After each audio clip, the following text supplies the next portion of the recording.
வரும் படத்தில் நிழப்பட்டுள்ள பகுதியின் பரப்பளவை காண்கன்னு கேட்டிருக்காங்க. இந்த பாருங்கள், ஸ்கொயர் கொடுத்துருக்காங்க.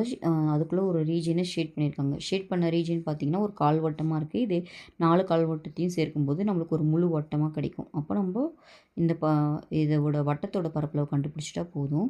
இது நம்ம இந்த ஃபிகர்லேருந்து ரேடியஸ் கண்டுபிடிக்கணும். இது டோட்டலாக 5னா விட்டோம், ஓகேங்களா? அதில் பாதி ஆரம் வந்து உங்களுக்கு 5 சென்டிமீட்டர்னு வந்துடும். நம்மளுக்கு வட்டத்தோட பரப்பளவு ஃபார்முலா தெரியும், பை ஆர் ஸ்கொயர். அப்போது இதை போட்டால் நம்மளுக்கு ஆன்சர் வந்துடும். 22/7. ஆர் வந்து உங்களுக்கு என்ன, 5 × 5, அப்போ 25. அப்போ 25 × 22 போட்டு /7 போட்டால் நம்மளுக்கு ஆன்சர் வந்துடும், ஓகேவா? அப்போது உங்களுக்கு 515 வருமா? 550/7 தான் சம்மோட ஆன்சர். கேன்சல் பண்ணிங்கன்னா உங்களுக்கு என்ன வரும்?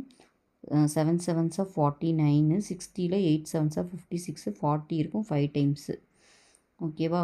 அப்போ 78 சம்திங் 0.5ன்னு வருது. ஏரியான்றனால சென்டிமீட்டர் ஸ்கொயர் போட்டிருக்காங்க. அப்போ 78.5 எங்கே இருக்குன்னு பார்த்தீங்கன்னா ஆன்சர் ஏ.